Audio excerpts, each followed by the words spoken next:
24절부터 27절 말씀입니다. 우리 같이 읽겠습니다. 시작. 운동장에서 다름질하는 자들이 다 달릴지라도 오직 상을 받는 사람은 한 사람인 줄을 너희가 알지 못하느냐. 너희도 상을 받도록 이와 같이 다름질하라. 이기기를 다투는 자마다 모든 일에 절제하나니 그들은 썩을 승리자의 관을 얻고자 하되 우리는 썩지 아니할 것을 얻고자 하노라. 그러므로 나는 다름질하기를 향방 없는 것 같이 아니하고 싸우기를 허공을 치는 것 같이 아니하며 내가 내 몸을 쳐 복종하게 함은 내가 남에게 전파한 후에 자신이 도리어 버림을 당할까 두려워함이로다. 아멘. 우리가 계속 우리의 삶의 지경을 넓히는 부분에 대해서 살펴보고 있습니다. 오늘은 삶의 지경을 넓히는 자세가 어떠해야 되는지 본문을 통해서 말씀 나누려고 합니다. 우리가 잘 아는 모차르트는 음악 역사상 가장 뛰어난 천재 작곡가 중에 한 사람입니다. 그렇지만 모차르트가 태어날 때부터 완벽한 음악가는 아니었습니다. 어릴 때부터 레오폴트 모차르트 자기 아버지가 엄격한 음악 교육을 시켰다고 합니다. 매일 8시간에서 10시간 정도를 연습시키고 음악 공부를 가르쳤다고 합니다. 피아노 연주 실력을 키우기 위해서 손가락 훈련, 다양한 곡들을 반복해서 연습을 하게 했고 음악 이론 화성학 공부를 바탕으로 해서 직접 새로운 곡들을 작곡하도록 하였다고 합니다. 그래서 이 모차르트는 악기를 다루는 기술뿐만 아니라 음악 이론을 기초부터 고급까지 철저하게 체계적으로 배우고 공부했다라고 합니다. 모차르트는 이렇게 말합니다. 재능은 하나님이 우리에게 주신 씨앗과 같다. 하지만 그 씨앗을 잘 키워서 열매를 맺게 하려면 땀 흘려서 돌보고 가꾸는 농부가 되어야 한다라고 얘기하고 있습니다. 하나님은 우리에게 각자에게 참 다양한 씨앗들을 넣어 놓으셨는데 이 다양한 씨앗들은 결국 우리의 어떤 수고, 노력을 통해서 열매를 맺도록 해야 된다라고 얘기하고 있습니다. 오늘 우리가 본문을 통해서 삶의 지경을 넓히기 위해서 우리가 취해야 될 자세를 바울이 본문을 통해서 잘 말씀해 주고 있다라고 생각이 됩니다. 삶의 지경을 넓히는 첫 번째 자세, 우리 24절 같이 읽겠습니다. 시작. 운동장에서 다름질하는 자들이 다 달릴지라도 오직 상을 받는 사람은 한 사람인 줄을 너희가 알지 못하느냐. 너희도 상을 받도록 이와 같이 다름질하라. 삶의 지경을 넓히는 첫 번째 자세는 목표를 위해서 최선을 다하라는 것입니다. 바울이 이 편지를 고린도 교회에 쓸 당시에 이 고린도 지역에서는 이스미안이라는 경기가 3년마다 개최가 되었습니다. 당시 이 헬라 지역에는 이스미안 경기뿐만 아니라 올림피안, 피티안, 네미안이라는 다른 큰 경기들이 있었습니다.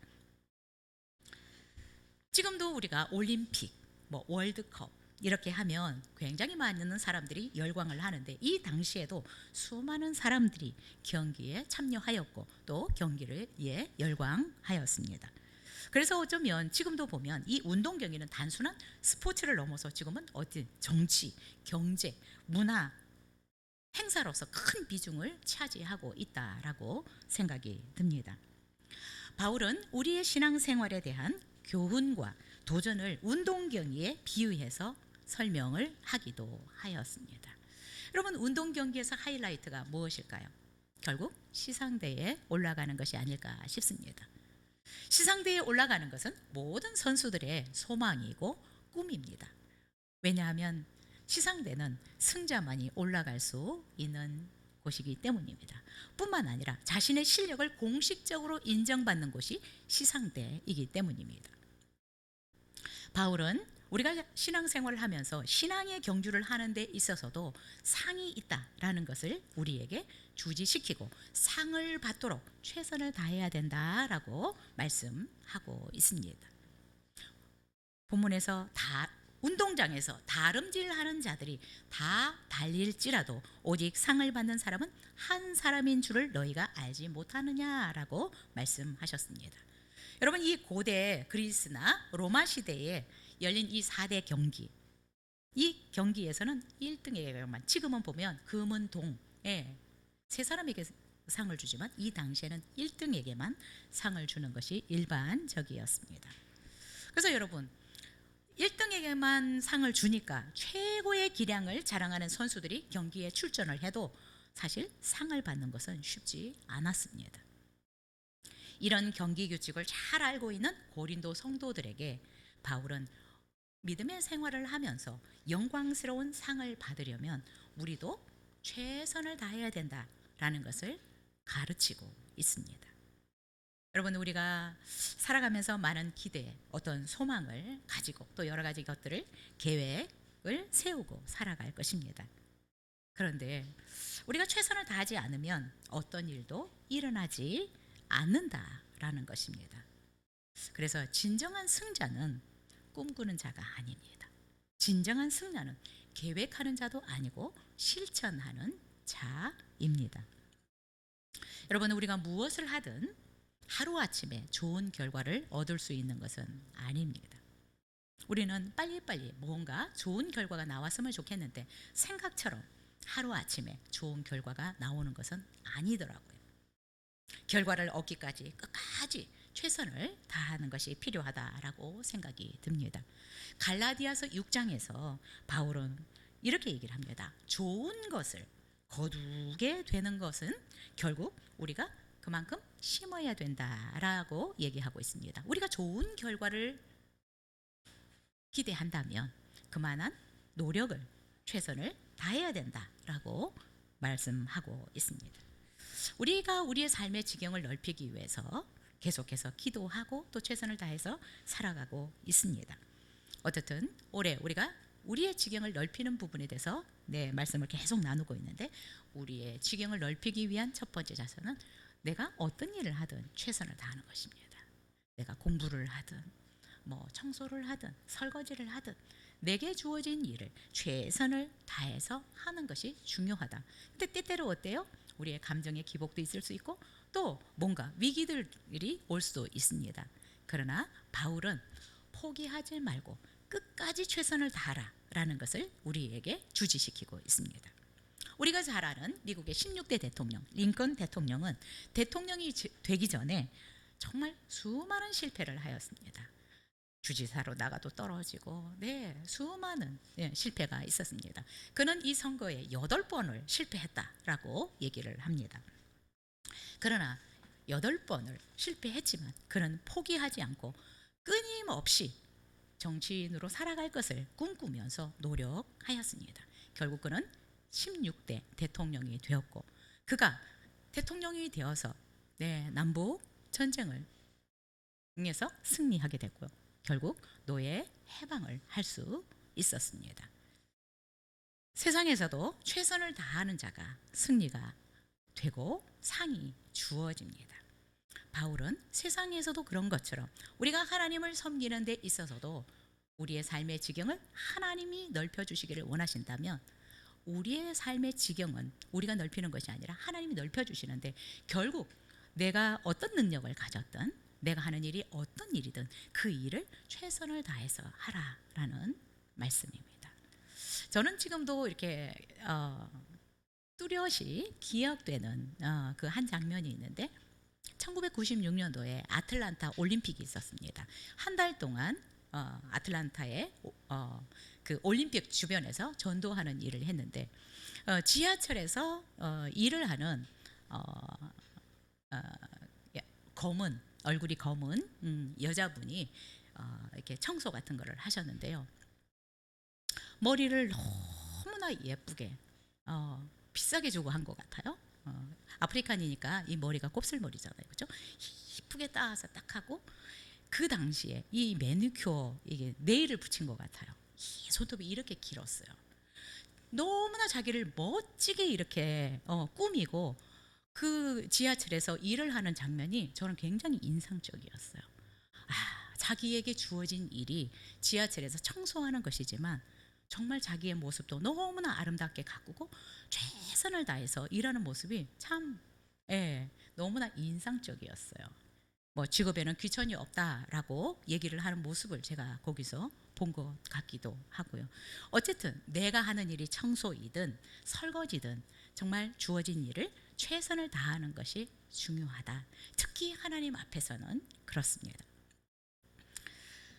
하나님은 분명히 우리에게 주어진 일들, 하나님의 자녀들에게 주어진 일들을 바울이 얘기한 것처럼 최선을 다하게 되면 하나님이 우리를 위해서 상을 준비하고 계신다라고 말씀하고 있습니다. 그래서 성경에서는 굉장히 여러 가지 종류의 면류관들이 있더라고요.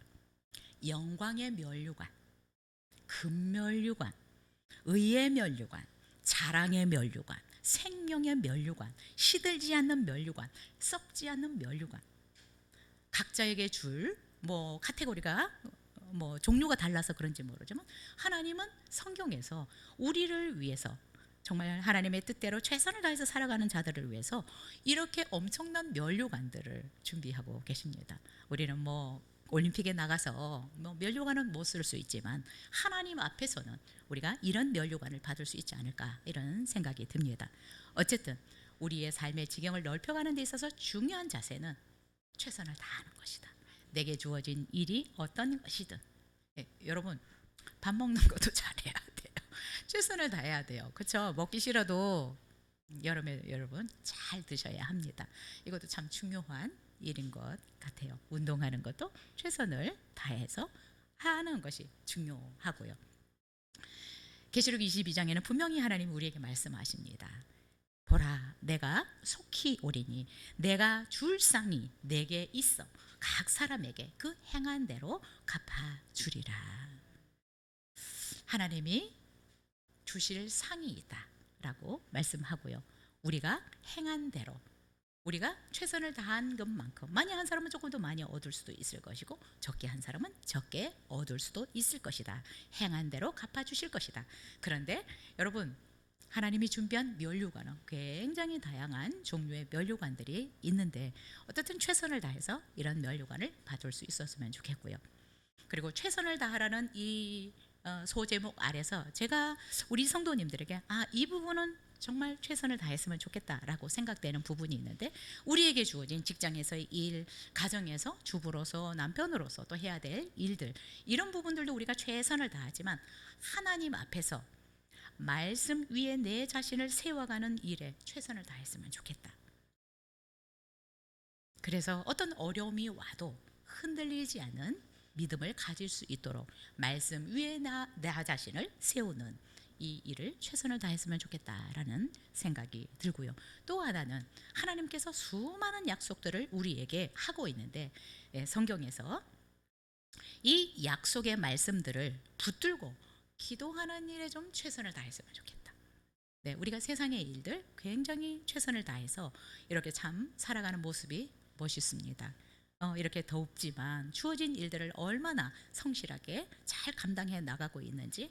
근데 거기에서 정말 하나님께서 우리에게 약속하신 수많은 것들은 약속들이 있는데 이 약속의 말씀을 붙들고 기도하는 일에도 덥지만 최선을 다했으면 좋겠다라는 생각이 듭니다.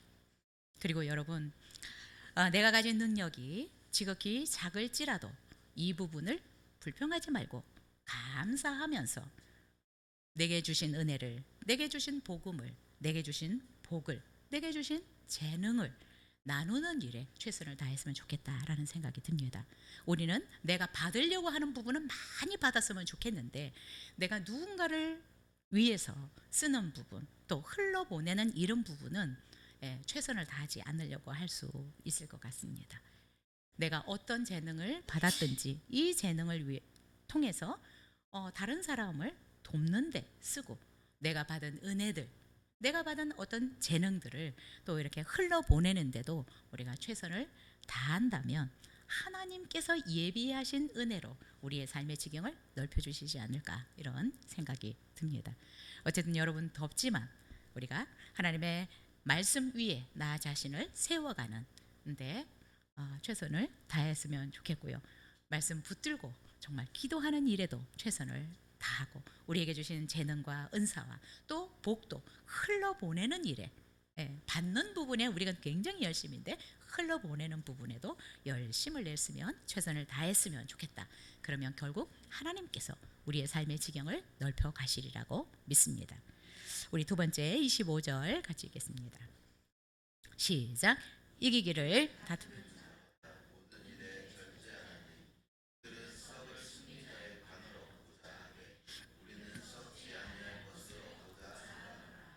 아멘. 두 번째로 우리의 삶의 지경을 넓히는 자세 철저하게 훈련하라라고 본문에서 가르치고 있습니다. 경기에 출전하는 선수들이나 사업하는 사람들, 또 공부하는 사람들은 누구나 다 좋은 결과를 기대하고 열심히 일할 것입니다. 그리고 경기에 출전하는 선수들은 누구나 다 시상대에 올라가기를 원할 것입니다. 바울은 이렇게 우리에게 권면하고 있습니다. 이기기를 다투는 자는 모든 일에 절제해야 된다라고 얘기를 합니다.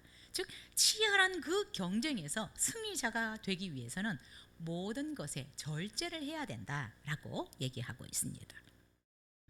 자, 절제한다라고 얘기를 하는 것은 내가 하고 싶은 것을 조금 참는 것을 의미하지 않습니다. 원문에 가깝게 해석을 하면 절제한다라고 하는 말은 혹독하게 자신을 훈련한다라는 의미가 있습니다. 그리고 또 하나는 자신을 정복한다라는 의미가 있습니다. 절제한다. 나 자신을 혹독하게 훈련한다. 그리고 결국 자신을 정복한다라는 의미가 있습니다. 영어 성경에는 절제한다는 말을 우리는 절제한다라고 얘기를 하는데 영어 성경에는 스트릭 트레이닝이라고 표현하고 있습니다. 혹독한 훈련을 의미하고 있습니다. 강한 훈련을 의미하고 있습니다.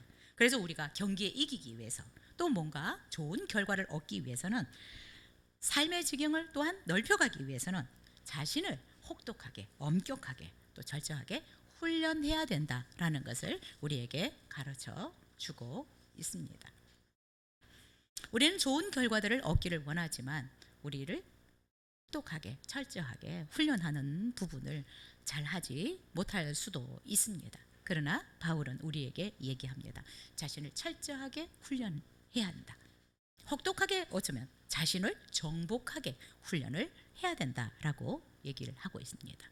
네, 되게 영어 성경에도 스트릭하게 자신을 트레이닝을 해야 된다라고 얘기합니다. 우리가 승리자, 이기는 자, 또 상을 받는 자가 되기 위해서는 무엇보다 자신을 정복해야 된다라는 것입니다. 여러분, 선수들이 자기 자신을 정복하지 못하면 결국 다른 사람을 이길 수 없습니다. 올림픽이나 나가서 메달을 딴, 금메달이 아니어도 메달을 딴 선수들 중에 누구도 그냥 대충 했는데 메달을 땄습니다라고 말하는 사람은 한 사람도 없는 것 같아요. 4년 동안 정말 절제하면서 혹독하게 훈련을 해서 결국 돈메달이라도 딸 수 있고 금메달을 딸 수 있는 것입니다. 그래서 이런 말이 있습니다. 자승최강이라는 말이 있습니다. 자신을 이기는 자가 가장 강한 사람이다. 우리는 다른 사람을 이기기는 쉬울 수 있는데 내 자신을 이기는 것은 참 어쩌면 어려운 것 같아요. 경기에서 이기기 위해서 상을 받기 위해서는 자신을 혹독하게 엄격하게 훈련해야 된다라고 말씀하고 있습니다. 그런데 우리가 이렇게 스트릭하게 우리 자신을 트레이닝을 하는 이것은 단순히 어떤 기술적인 면만을 의미하는 것이 아닙니다. 그냥 훈련하는 거, 어떤 스킬을 익히는 거 이런 것만 열심히 하는 것이 아니라 여러분 사실 우리가 우리 자신을 훈련할 때 참 절제해야 될 것들이 너무 많습니다. 이것이 어쩌면 더 어려울 수도 있어요. 가서 막 이거 하는 것보다 먹는 것 절제하는 게 더 어려울 수도 있고요. 잠자는 시간을 컨트롤하는 게 더 어려울 수도 있습니다. 놀고 싶은 이 마음을 절제하는 것이 더 어려울 수도 있습니다. 요즘 보고 싶은 쇼츠나 유튜브가 얼마나 많아요. 이 보는 것을 절제하는 것이 이거 하는 것보다 더 어려울 수도 있습니다. 여러분 기억하실지 모르겠어요.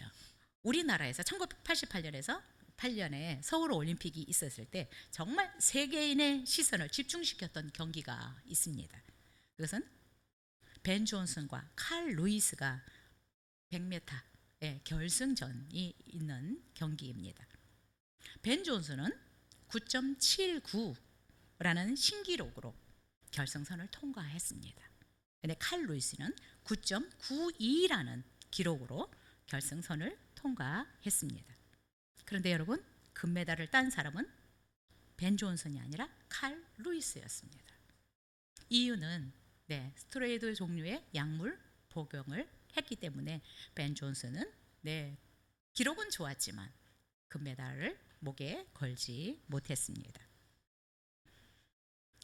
벤 존슨은 자기의 능력을 극대화하기 위해서 불법적인 방법을 사용했습니다. 그런데 그 결과 모든 4년 동안의 노력이 물거품이 되고 그의 명예까지 실추가 되었습니다. 반면에 칼 루이스는 정직한 훈련과 절제를 통해서 어쩌면 유혹받을 수 있었을 것입니다. 나도 뭔가 극대화할 수 있는 약을 먹을까? 그러나 그는 통제했던 것 같습니다. 절제했습니다.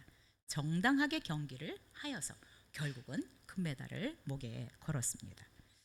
여러분, 우리도 무엇을 할 때 편법을 쓰지 않고 하나님 앞에서 정직하게 최선을 다하는 것을 배워야 합니다. 우리가 아무리 최선을 다해도 불법으로 무언가를 하면 실격이 됩니다.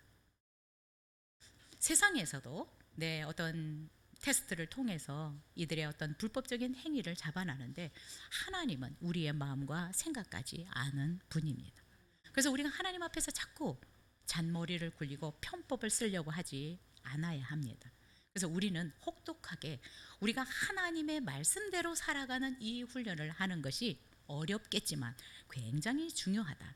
왜냐하면 하나님 앞에서 우리가 정말 섰을 때 우리가 실격이 될 수도 있기 때문에 그렇습니다. 그래서 마태복음 7장에서도 우리가 정말 주의 이름으로 뭐도 하고 뭐도 하고 뭐도 했다라고 하는데 예수님은 나는 너를 모른다라고 말씀하실 수 있기 때문에 그렇습니다.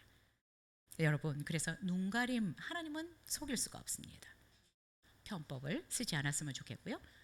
또 불법을 행하지 않았으면 좋겠습니다. 우리는 내 마음과 생각대로 이렇게 하면서 그래도 내가 하나님의 뜻대로 살아가고 있다고 착각할 때가 있는데 하나님은 불꽃 같은 눈동자를 가지고 계시기 때문에 우리의 생각, 우리의 계획, 우리의 동기, 목적까지도 꿰뚫어 보시는 분이십니다.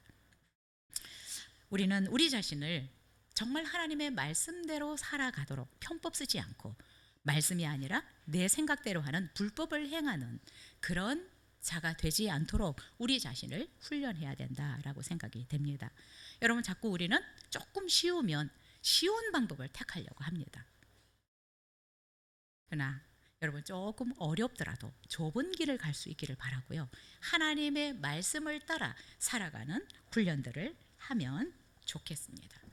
바울도 우리에게 이렇게 권면하지 않습니까? 이기기를 다투는 자마다, 상을 얻고자 하는 자마다, 좋은 결과를 얻고자 하는 자마다 모든 일에 절제해야 된다. 썩을 면류관을 얻을 자들도 절제하면서 혹독하게 자신을 훈련하고 있지 않느냐라고 권면합니다. 여러분, 당시 이 4대 경기 헬라 지역이나 로마에서 진행되었던 이 경기에서 우승하면 지금처럼 이런 메달을 주는 게 아니었습니다. 솔잎으로 된 관, 파슬리로 된 관, 야생 월계수로 된 관, 이것을 상으로 주었습니다. 그러나 그 면류관들은 헬라 지역에서는 가장 명예로운 것이었습니다. 그런데 이런 면류관이 시간이 지나면 시들고 결국 썩어지게 마련입니다. 그래서 바울은 이런 썩을 면류관을 위해서도 최선을 다해서 스트릭하게 자기를 훈련하는데 영원히 썩어지지 않을 하나님 앞에서 받을 면류관을 받을 우리는 어떻게 해야 되겠느냐라고 말씀하고 있습니다.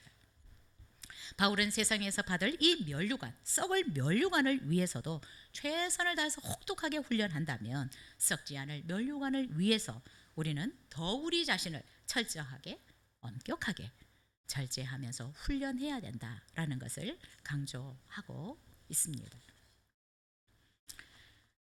여러분, 우리가 하나님 앞에서 정말 면류관을 받으려면 우리가 많이 절제해야 될 것 같아요.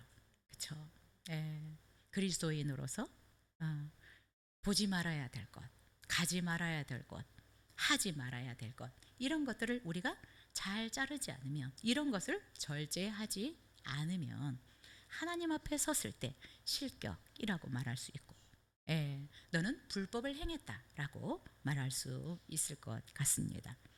선수들이 정말 이 훈련하는 것만 아니라 먹는 것, 보는 것, 여러 가지 것들을 절제했던 것처럼 우리도 살아가면서 그리스도인으로서 또 영원히 썩지 않을 면류관을 받기 위해서 우리가 또 이렇게 정말 더운 날에도 예배하고 또 봉사하고 하는데, 이런 것들이 헛되지 않기 위해서는 우리가 절제해야 된다라는 것이고요.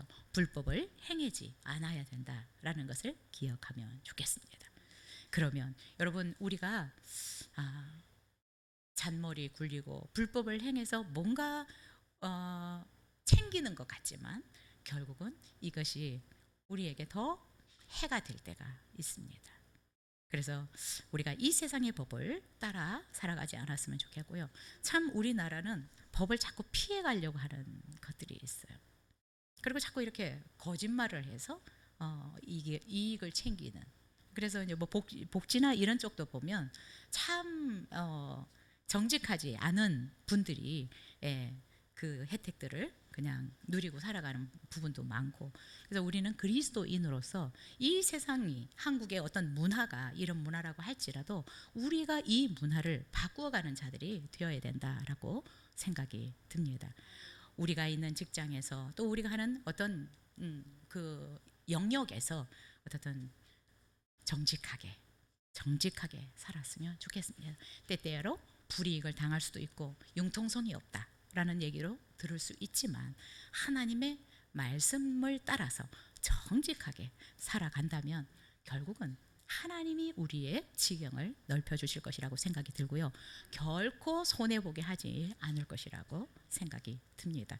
어쨌든 우리 자신들을 철저하게 말씀으로 훈련하고 말씀에 순종하는 그런 훈련들을 잘 해나갈 수 있었으면 좋겠습니다. 마지막 26절 27절 같이 읽겠습니다. 시작. 그러므로 나는 다름질하기를 향방 없는 것 같이 아니하고 싸우기를 허공을 치는 것 같이 아니하며, 내가 내 몸을 쳐 복종하게 함은 내가 남에게 전파한 후에 자신이 도리어 버림을 당할까 두려워함이로다. 바울은 세 번째, 우리의 삶의 지경을 넓히는 데 있어서 중요한 것은 분명한 목표와 방향이 있어야 된다라고 얘기를 하고 있습니다. 여러분, 우리의 삶의 지경을 넓히려면 분명한 방향, 목표가 있어야 됩니다. 믿음의 경주를 하거나 또 공부를 하거나 사업을 할 때 중요한 것은 여러분 바로 방향을 잡는 것입니다. 분명한 목표를 세우는 것입니다. 우리가 아무리 혹독한 훈련을 하더라도 여러분 목표가 없다고 생각해 보십시오. 올림픽이면 올림픽, 아니면 어떤 부분이면 어떤 부분, 내가 목표가 없으면 아무리 혹독한 훈련을 한다고 할지라도 분명한 목표를 가지고 하는 사람보다 성공률이 낮다라는 거. 바울은 자신이 사는 목적이 분명하다라는 것을 우리에게 밝히고 있습니다. 나는 다름질을 하기를 향방 없는 것 같이 아니하고 싸우기를 허공을 치는 것 같이 아니한다. 바울은 자신이 지금 살고 또 사역을 하는 이 모든 부분에서 분명한 방향이 있다, 그리고 목표가 있다라는 것을 얘기하고 있습니다. 여러분, 그냥 바울이 정신 없어서 이렇게 열심히 살아가는 것이 아니라 엄청 열심히 살아가고 있지만 자기는 분명한 방향과 목표가 있다라는 것을 말씀하고 있습니다. 바울은 목표가 없는 사람들을 이렇게 비유하고 있습니다. 향방이 없는 것, 허공을 치는 것으로 표현을 하고 있습니다. 방향이 없다라고 하는 것은 확실하고 분명한 목적이 없다라는 뜻입니다. 허공을 친다라고 하는 것은 선수가 상대가 없이 혼자 주먹을 휘두르는 것을 말하고 있습니다. 여러분, 혼자 그냥 주먹을 휘두르는 건 재미없잖아요. 언제까지 이 일을 할 수 있겠어요? 우리가 살아가는데 우리의 삶의 지경을 넓히려면 분명한 방향이 있어야 된다. 그리고 분명한 목적이 있어야 된다라고 바울은 우리에게 가르치고 있습니다.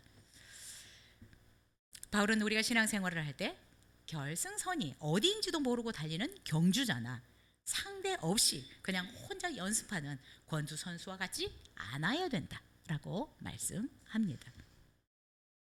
그래서 나는 다름질하기를 향방 없는 것 같이 아니하고 싸우기를 허공을 치는 것 같이 아니한다라고 얘기하고 있습니다.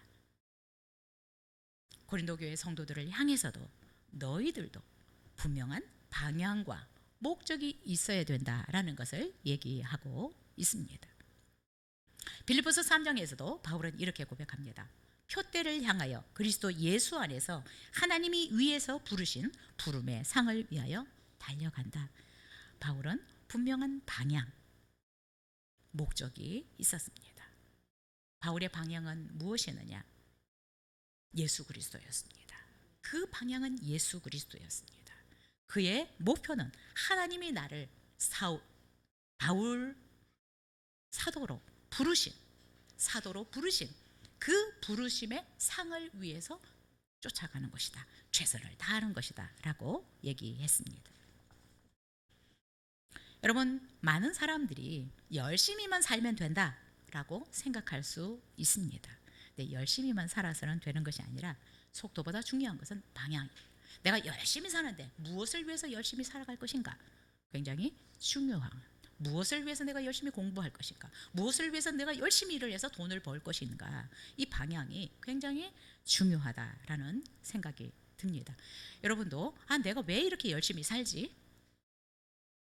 내가 왜 이렇게 열심히 일을 하지? 한번 여러분 자신에게 물어보면 좋겠습니다. 나는 무엇을 위해서 그렇게 하고 있나?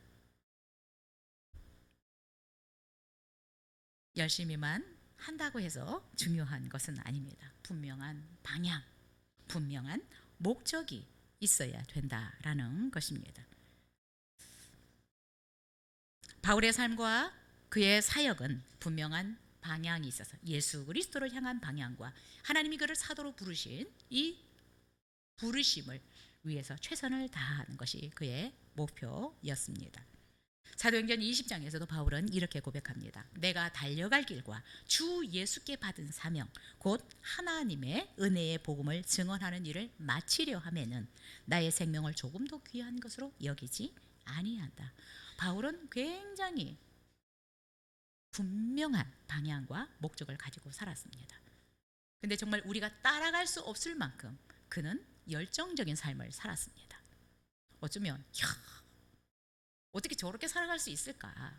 돌을 맞아서 피투성이가 됐는데도 포기하지 않고 다른 성에 가서 죽은 줄 알고 성 밖으로 내쳐놨더니 또 다른 성에 가서 또 복음을 전하고 있는 거예요. 우리가 볼 때는 정신 나간 거 아니야? 저렇게 살아야 돼? 라는 생각을 할 수 있는데 그의 방향이 예수 그리스도께 맞춰졌고 그의 목표가 어찌하든 예수 그리스도의 복음을 증거하는 일이었기 때문에 그 일을 위해서 그는 어떤 어려움이 와도 포기하지 않고 그 길을 갈 수 있었습니다. 여러분, 방향과 목표가 분명하면 중간에 낙심하거나 포기하는 일이 적은 것 같아요. 이게 없으면 그냥 또 다른 거 하지 다른 것도 해보지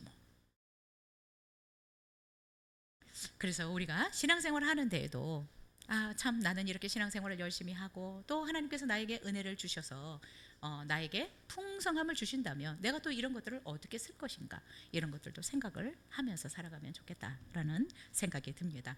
열심히 돈을 벌어야지. 근데 무엇을 위해서? 이게 없을 수가 있습니다. 내가 왜 이렇게 열심히 살지? 한번 여러분들도 점검해 보시고 여러분의 방향을 잘 잡으실 수 있었으면 좋겠고요. 또한 목표를 좀 정하시고 살아가시면 좋겠습니다. 자, 우리가 왜 방향을 정확하게 잡고 우리의 목표가 있어야 되느냐? 그 일을 끝까지 잘 해내기 위해서는 분명한 방향이 있어야 돼요. 이것이 없고 목표가 없다 보면 작심삼일이 될 수 있습니다. 열심히 조금 하다가도 조금 어려움이 오잖아요. 그러면 포기해버리는 경우들이 생깁니다. 그래서 바울은 자신이 부르신 이 부르심의 상을 위해서 끝까지 달려가는 게 목표였어요. 나를 복음 전하는 자로 세우셨는데 이 일을 끝까지 잘 마치기를 그는 간절히 원했습니다. 자신의 사역을 단순히 마치는 것이 아니라 그냥 한때 열심히 잘하는 것이 아니라 끝까지 주님이 나를 부르실 때까지 또 그 일을 맡기는 기간 동안 잘 해낼 수 있기를 원했습니다. 우리가 믿음의 삶을 살아가고 또 하나님이 우리에게 맡겨주신 사역을 감당하는데도 끝까지 잘하는 것이 되게 중요합니다. 우리에게 어떤 일을 누군가가 맡겨줬어요. 직장에서도 그럴 거예요. 그렇죠? 누군가에게 어떤 직원에게 어떤 일을 맡겨줬어요.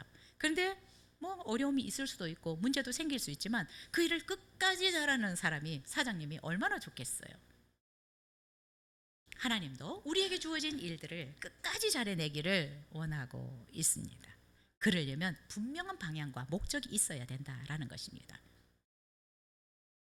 여러분, 우리가 한때 이렇게 열심히 신앙생활 할 수 있습니다. 한때 열심히 봉사할 수 있습니다. 그러나 여러분, 끝까지 잘하는 것은 쉽지 않습니다. 우리가 끝까지 잘해내기 위해서는 되게 중요한 것이 방향이고 목적입니다. 이 목적이 흔들리면 굳이 오늘 그만둬도 되고 내일 그만둬도 되고, 바울이 얘기한 것처럼 끝까지 최선을 다해서 맡겨주신 일들을 잘 감당하려고 하는 이 자세가 되게 중요한데, 그러기 위해서는 분명한 목표와 방향이 설정이 되어야 된다라는 것을 말씀하고 있습니다. 하나님이 부르신 이 부르심의 상을 위해서 바울은 자신을 엄격하게 훈련하고 혹독하게 훈련했다라고 얘기합니다. 여러분, 우리가 우리 자신을 이렇게 바울처럼 정말 철저하게 훈련하지 않으면 솔로몬 왕과 같은 삶을 살아갈 수 있습니다. 네, 솔로몬이 예루살렘 성전을 건축하고 정말 하나님을 전심으로 사랑했지만, 한때 그렇게 사랑했지만 그는 수많은 이방 여인들을 데리고 와서 결국은 하나님을 떠난 삶을 살아갔습니다. 근데 결국 그가 말년에 고백하는 것은, 전도서를 통해서 고백하는 것은, 내가 이것도 해보고 저것도 해보고 여자들도 1000명을 두고 살아봤고 금을 그냥 돌처럼 써봤지만 다 헛된 것이더라. 다 헛된 것이더라. 결국 하나님을 경외하고 살아가는 것이 최고의 삶이더라 라고 말년에 그가 깨달아서 전도서를 기록하고 있습니다. 우리는 그렇게 안 살아봤지만 그렇게 살아본 솔로몬이 우리에게 얘기하고 있습니다. 다 헛되더라. 자, 27절 다시 한번 읽겠습니다. 시작. 내가 내 몸을 쳐 복종하게 함은 내가 남에게 전파한 후에 자신이 도리어 버림을 당할까 두려워함이로다. 바울은 왜 자신을 이렇게 혹독하게 훈련하느냐, 자신의 몸을 쳐서 복종하게 하느냐, 결국 이것은 자신의 연약함을 잘 알고 있었기 때문이다 라고 생각이 듭니다. 그래서 바울은 계속해서 자신을 절제하면서 훈련했다라고 얘기를 하고 있습니다. 바울이 누구보다 열심으로 정말 마음을 다하고 뜻을 다하고 힘을 다해서 복음을 증거했는데, 이 복음을 전파한 후에 자기가 교만해지거나 또 믿음에서 후퇴해지거나 또 하나님 앞에 섰을 때 상을 받을 수 없는 부적합한 사람이 될까봐 그는 끊임없이 자신을 하나님 앞에서 절제하면서 훈련했다라고 얘기를 하고 있습니다. 바울은 복음을 전하면서도 내 몸을 쳐서 하나님의 말씀에 복종시켰다. 왜냐하면 결국은 내가 이렇게 어마어마한 일을 하는 것 같지만 결국 내가 버림을 당할까봐, 하나님 앞에 부적절한 사람이 될까봐, 믿음에서 후퇴할까봐. 여러분, 우리는 조금 신경 안 쓰면 분명히 후퇴하더라고요. 그렇죠? 믿음 되게 좋은 것 같아. 그런데 우리가 계속해서 우리를 훈련하지 않으면 후퇴하더라고요.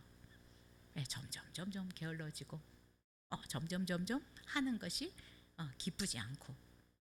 그래서 바울은 자신이 망가지지 않기 위해서 연약한 것을 알기 때문에, 죄성을 가진 것을 알기 때문에 끊임없이 자기의 몸을 쳐서 하나님의 말씀대로 살아가는 훈련을 했다라고 얘기를 하고 있습니다.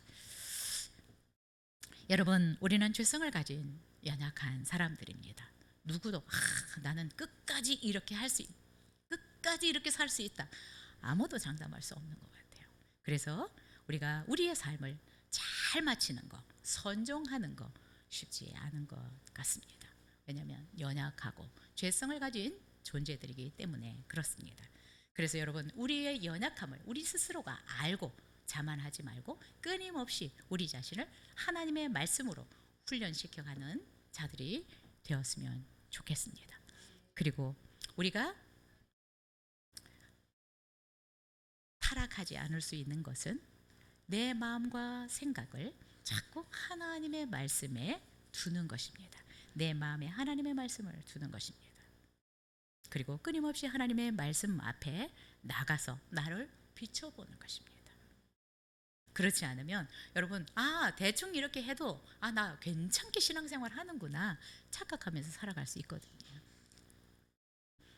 어쨌든 여기 있는 우리 모든 성도님들은 끝까지 믿음의 싸움을 잘 싸워 나갈 수 있었으면 좋겠습니다.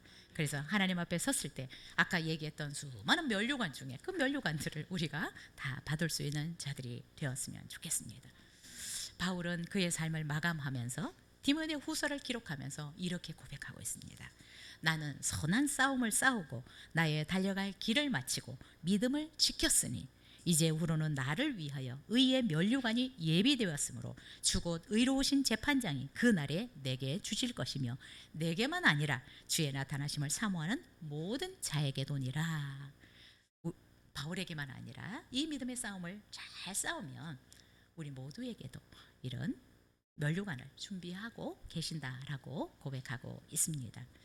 여러분, 지금 하나님이 우리에게 맡기신 것들이 어떤 것일지 모르지만 가정의 일도 있고요, 그죠? 교회 일도 있고, 또 여러분이 직장에서 해야 될 일들도 있고, 직장에서 할 때에도 그리스도인으로서 정말 정직하게 최선을 다해서 일을 했으면 좋겠다라는 생각이 들고요.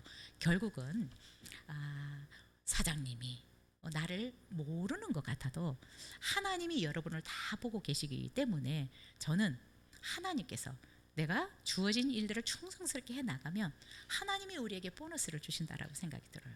하나님이 예비하신 은혜를 주신다라고 생각이 듭니다. 그래서 어떻든 오늘 말씀처럼 우리에게 주어진 일을 최선을 다해서 할 수 있었으면 좋겠고요. 그 일을 끝까지 할 수 있도록 우리 자신을 계속 훈련해야 된다. 그리고 우리에게 주어진 일을 끝까지 잘 감당해 나가려면 방향이 분명해야 되고, 그렇죠? 목적이 분명해야 된다라는 것을 기억했으면 좋겠습니다. 우리도 주님 앞에 서기 전에 바울처럼 이런 고백을 하면 얼마나 좋을까라는 생각이 듭니다. 나는 선한 싸움을 잘 싸웠다.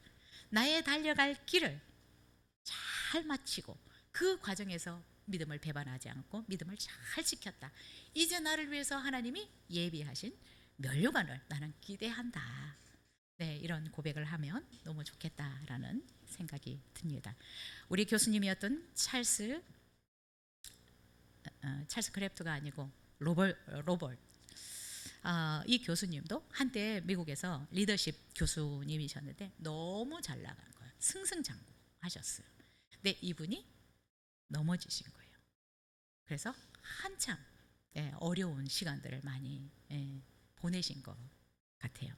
이제 이분이 우리 목사님들, 선교사님들을 향해서 두 가지를 말씀하셨어요. 우리의 사역은 결국 나의 됨됨이에서 나온다. 박사 학위에서 나오는 것이 아니라 나의 인격, 나의 됨됨이에서 나온다. 그리고 선종해야 된다. 본인의 얘기를 해주셨어요. 나도 이렇게 승승장구했는데 결국 내가 이렇게 넘어져서 긴 공백 기간을 가지다가 정말 그래도 하나님이 다시 써주셔서 이렇게 가르치기도 하고 사역도 한다라고 얘기를 하셨습니다. 그래서 그분이 우리에게 부탁하신 건 선종해라. 잘 맞춰야 된다라고 얘기했습니다. 우리의 믿음의 싸움이든 또 우리가 이 세상에서의 삶이든 정말 하나님 보시기에도 또 주변의 사람들에게도 아름답게 마무리를 할 수 있었으면 좋겠습니다.